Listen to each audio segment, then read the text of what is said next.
Social മീഡിയയിലൂടെ വളരെ കൃത്യമായി തന്നെ രാഷ്ട്രീയം പറയുന്ന ആളാണ് രമ്യ മുരളി. രമ്യ മുരളി ഇത്തവണ കോഴിക്കോട് കോർപ്പറേഷനിൽ നടുവട്ടം ഡിവിഷനിൽ BJP സ്ഥാനാർത്ഥിയായി മത്സരിക്കുന്നു. അവരിപ്പോൾ നമ്മോടൊപ്പം ചേരുന്നുണ്ട്. എങ്ങനെയുണ്ട് പ്രചാരണമൊക്കെ? പ്രചരണമൊക്കെ സുഖമായിട്ട് പോകുന്നു. നല്ല രീതിയിൽ മുന്നോട്ട് പോകുന്നുണ്ട്. സ്ഥാനാർത്ഥിത്വം പ്രതീക്ഷിച്ചതായിരുന്നോ? ഉണ്ടായിരുന്നു. BJP എല്ലാവരും ചുമതലയിലുള്ളവരും പുതിയ ആളുകളും എല്ലാം മത്സരിക്കണം ഒരു നിർദ്ദേശം ഉണ്ടായിരുന്നു. അപ്പോൾ അതിനനുസരിച്ച് എല്ലായിടത്തും BJPയുടെ കാൻഡിഡേറ്റ് ഉണ്ടാവണം, മത്സരിക്കണം എന്നുള്ളൊരു തീരുമാനം ഉള്ളതിൻ്റെ പ്രകാരം പ്രതീക്ഷയുണ്ടായിരുന്നു എവിടെയെങ്കിലും മത്സരിക്കേണ്ടി വരുമെന്ന്. ഈ ഒരു ഡിവിഷൻ്റെ ഒരു സ്വഭാവം എന്താണ്? വികസനം ഇനിയും വരാൻ സാധ്യതകളേറെ. സാധാരണക്കാരായിട്ടുള്ള ആളുകൾക്ക് ധാരാളം കാര്യങ്ങൾ കിട്ടാനുള്ള, ഇനിയും വികസനത്തിൻ്റെ പാതയിലേക്ക് എത്തി നിൽക്കാത്ത ഒരു ഡിവിഷനാണിത്. കാരണം അതിനുള്ള സാഹചര്യങ്ങളുണ്ട്. പക്ഷേ നമ്മൾ ഇനിയും ഇതിനെ ഉയർത്തിക്കൊണ്ടുവരാൻ നമുക്ക് പറ്റും. കാരണം ധാരാളം പദ്ധതികൾ ഇപ്പം കേന്ദ്ര ഗവൺമെൻറ്റിൻ്റെ തന്നെ നിരവധി പദ്ധതികളുണ്ട് സാധാരണക്കാരിലേക്ക് എത്താനുള്ള. അപ്പോൾ അങ്ങനെയുള്ള ആളുകൾക്ക്, സാധാരണക്കാരായിട്ടുള്ള ആളുകൾക്ക് പ്രയോജനകരമായിട്ടുള്ള പദ്ധതികളെല്ലാം കൊണ്ടുവന്ന് മൊത്തം നാടിൻ്റെ ഒരു വികസനം യാഥാർത്ഥ്യമാക്കാൻ ഇവിടെ ധാരാളം കാര്യങ്ങൾ ഇനിയും ചെയ്യാനുണ്ട് എന്നുള്ളത് തന്നെയാണ് എൻ്റെ ഒരു നിഗമനം. പൊതുവെ ഇവിടുത്തെ ഒരു രാഷ്ട്രീയ സ്വഭാവം എങ്ങനെയാണ്? BJPക്ക് എത്രത്തോളം സ്വാധീനമുള്ള സ്ഥലമാണിത്? BJPക്ക് നല്ല സ്വാധീനമുള്ള സ്ഥലമാണിത്. ഇവിടെ BJP 2ാം സ്ഥാനത്തായിട്ടാണ് നിൽക്കുന്നത്.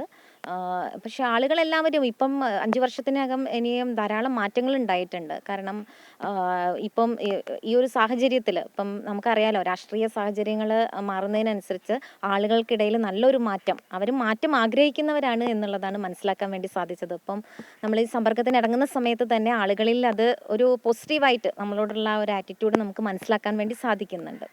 പൊതുവെ സോഷ്യൽ മീഡിയയിലൊക്കെ സജീവമായി ഇടപെടുന്നു, കൃത്യമായി തന്നെ രാഷ്ട്രീയം പറയുന്നു, ചില കാര്യങ്ങളൊക്കെ വളരെ വൈറലാവുന്നു. അപ്പം അങ്ങനെ അത് ഈ തെരഞ്ഞെടുപ്പിൽ അല്ലെങ്കിൽ ഇത് എത്രത്തോളം വോട്ടാവും, ജനങ്ങളെ എത്രത്തോളം സ്വാധീനിക്കാൻ കഴിയും, അങ്ങനെ ചിന്തിച്ചിട്ടുണ്ടോ? അങ്ങനെ സോഷ്യൽ മീഡിയയിലുള്ള പ്രചരണം അത് വോട്ടാക്കി മാറ്റുക എന്നുള്ള ലക്ഷ്യമല്ല.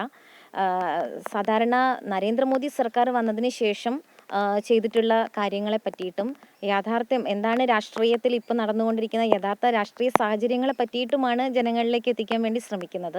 നമ്മൾ ഇവിടെ എന്തെല്ലാം മാറ്റങ്ങൾ, ഈ വാർഡിൻ്റെ വികസനത്തിന് വേണ്ടി നമുക്ക് എന്തെല്ലാം കാര്യങ്ങൾ ചെയ്യാൻ പറ്റും എന്നുള്ളത്, പിന്നെ എൻ്റെ ഒരു നാട് എന്നുള്ള രീതിയിലും നാട്ടുകാർക്കും നമ്മളെ സുപരിചിതമാണല്ലോ, ആ രീതിയിലുമാണ് നമ്മൾ വോട്ട് അഭ്യർത്ഥിച്ചു പോകുന്നത്. ഇനി ഇവിടെ തിരഞ്ഞെടുക്കപ്പെട്ടാൽ തീർച്ചയായിട്ടും ആളുകൾക്ക് വേണ്ടിയിട്ടുള്ള വികസന പ്രവർത്തനങ്ങൾ ചെയ്യാൻ പറ്റും എന്നുള്ളൊരു വിശ്വാസമുണ്ട്.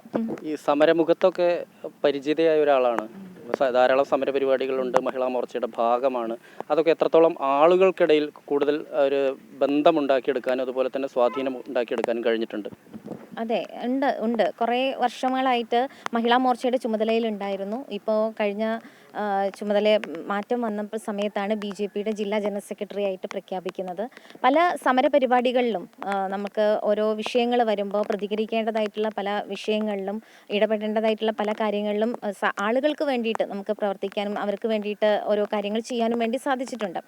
അതെല്ലാം നല്ല രീതിയിൽ തന്നെ നമുക്ക് ഗുണപ്രദമാകും എന്നുള്ള ഒരു വിശ്വാസമുണ്ട്. അതോടൊപ്പം തന്നെ ഞാൻ പറഞ്ഞല്ലോ നേരത്തെ, ഇവിടെ ഉണ്ടാകുന്ന രാഷ്ട്രീയ മാറ്റങ്ങളും അതോടൊപ്പം നിലവിലുള്ള സാഹചര്യങ്ങളും ഒക്കെ വിലയിരുത്തുന്ന ആളുകളാണ്. ഇന്ന് സോഷ്യൽ മീഡിയയിലെല്ലാം എല്ലാവർക്കും എല്ലാ കാര്യങ്ങളും എളുപ്പത്തിൽ മനസ്സിലാക്കാൻ വേണ്ടി സാധിക്കും. അപ്പോൾ ഈ രാഷ്ട്രീയ കാപട്യമൊന്നും ആളുകളുടെ ഇടയിലേക്ക് അത്ര രീതിയിലൊന്നും എഫക്റ്റ് ചെയ്യുന്നില്ല. അവർ യാഥാർത്ഥ്യം എന്തെന്ന് മനസ്സിലാക്കുന്ന ആളുകളാണ് ഇപ്പോൾ ഇവിടെ ഉള്ളത്. അതൊക്കെ തന്നെ നല്ല രീതിയിൽ ആളുകൾ ചിന്തിച്ചുകൊണ്ട് ഒരു മാറ്റം ഉണ്ടാക്കിയെടുക്കാൻ സാധിക്കും എന്നുള്ളൊരു വിശ്വാസം.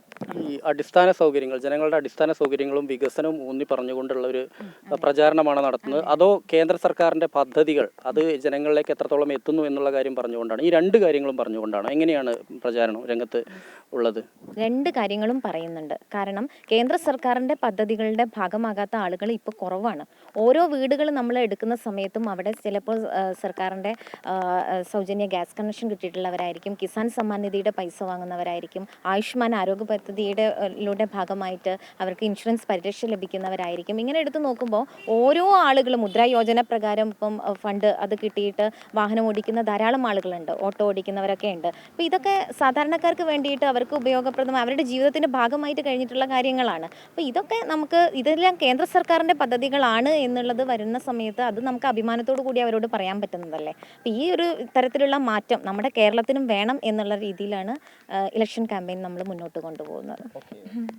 എന്തായാലും രമ്യ മുരളി വളരെ കൃത്യമായി തന്നെ തൻ്റെ നിലപാടുകൾ പറഞ്ഞിരിക്കുന്നു. ഏത് രീതിയിലാണ് ജനങ്ങളെ സമീപിക്കുന്നത്, അതിൽ എങ്ങനെയാണ് അവരെടുത്ത് നിന്ന് വോട്ട് കൂടുതൽ സമാഹരിക്കാൻ കഴിയുക എന്നതുൾപ്പെടെ പ്രധാനമായും കേന്ദ്ര സർക്കാരിൻ്റെ പദ്ധതികളും ഒപ്പം തന്നെ നാടിൻ്റെ വികസനത്തിൽ ഊന്നിയുള്ള പ്രവർത്തനം, ഈ രണ്ട് കാര്യങ്ങൾ തന്നെയാണ് പ്രധാനമായും വോട്ടർമാരോട് പറയുന്നത്. എന്തായാലും തുടർന്നും പ്രചാരണ രംഗത്ത് സജീവമാണ്. വരും ദിവസങ്ങളും പ്രചാരണം കൂടുതൽ ഊർജിതമായി മുന്നോട്ട് പോകും എന്നും രമ്യ മുരളി പറയുന്നുണ്ട്. ക്യാമറാമാൻ അമർജിത്ത് കൽപ്പറ്റയ്ക്കൊപ്പം എസ് വിനേഷ് കുമാർ, അമൃത ന്യൂസ്, കോഴിക്കോട്.